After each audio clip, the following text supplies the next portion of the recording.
बार्शी तालुक्यातील गोडगावमधील पंचायत राज सेंटर या ठिकाणी दिनांक 27/9/2023 वार बुधवार या दिवशी पोषण माह कार्यक्रम घेण्यात आला। यावेळी कार्यक्रमाचे अध्यक्ष सरपंच सौ स्वाती पैकेकर, ICDS प्रकल्प अधिकारी माननीय पठाण, सामाजिक कार्यकर्ते राहुल बड, विस्तार अधिकारी बनसोडे, बीटच्या सुपरवायझर गजगे, अंगणवाडी सेविका विजय यादव, शीला देशमुख, सुनीता सोनोने, सविता भड, संगीता भड उपस्थित होत्या। प्रतिनिधी राहुल गुरव, DR न्यूज। तसेच आपल्या भागातील बातम्यासाठी संपर्क 9689322503। चला तर मग आजच संपर्क साधा आपल्या भागातील बातम्यांसाठी।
नमस्कार, मी रेश्मा रज्जाक पठाण, बालविकास प्रकल्प अधिकारी वैराग।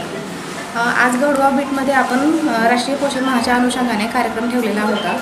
भारतातील प्रत्येक बालक, प्रत्येक गरोदर माता आणि स्तनदा माता आणि पर्यायाने सर्वच समाज कुपोषितमधून बाहेर येऊन सुपोषित बनावा आणि भारताला जे आतापर्यंत जे बिरुदावली मिळालेली आहे कुपोषित ते कमी होऊन आपल्याला पोषित देश म्हणून आपल्याकडे पाहण्यात यावं। आजकाल सर्रासपणे बघितलं जातं की मुलांच्या डब्यात आपल्याला पोळी भाजीचं प्रमाण दिसायला पाहिजे। कोरोनानंतर अशी परिस्थिती दिसून येत आहे की मैद्याचं प्रमाण वाढलेलं आहे। कुपोषित म्हणजे फक्त लुकडे सुकडे बालक अशी नसून जे स्थूल आहेत अशी बालकंसुद्धा कुपोषित ह्या कॅटेगरीमध्ये येतात। आपल्याला हे कुपोषणाचं मूळ समजून घेऊन त्याचा पूर्ण नायनाट करण्यासाठी आपल्याला पाऊल उचलण्याच्या दृष्टीने जे शासनाने ठरवून दिलेले आपल्या ICDS विभागाला 6 सेवा आणि 6 उद्दिष्ट आहेत त्याची अंमलबजावणी करून पूर्णपणे कुपोषण आपल्याला निर्मूलन करायचं आहे। आणि त्या अनुषंगाने फक्त आपण हे पोषण माह जो कार्यक्रम आहे किंवा पोषण पखवाडा आहे त्यापर्यंत सीमित न राहता हा कार्यक्रम कंटिन्यू ठेवून म्हणजे ह्यामध्ये सातत्य ठेवून कार्यक्रमाची अंमलबजावणी करून कुपोषणाचे प्रमाण खूप कमी करण्यात यावं असं मी सर्वांना बार्शीकरांना सोलापूरकरांना आवाहन करते। मॅडम, त्यासाठी कुठली काळजी घेतली पाहिजे? मुलांना जास्तीत जास्त कडधान्याचं प्रमाण वाढवून कुठले सर्व डाळी, तेलयुक्त बिया आणि सर्व कडधान्य। आज आपण बघतो की आपली आजी पणजी जे काही असतील त्यांचं वय 100+ आहे, पण आज आपण जर विचार केला तर आपण 60-70च्या पुढे जाऊ हे आपल्यालाच माहीत नाही। त्याच्यामुळे आपण किशोरवयीन मुली असतील, गरोदर माता असतील, स्तनदा माता असतील त्या ICDS विभागाच्या ज्या काही सेवा आणि योजना आहेत त्या माध्यमातून त्या संदर्भ सेवा गरोदर मातांपर्यंत पोहोचवणं खूप आवश्यक आहे।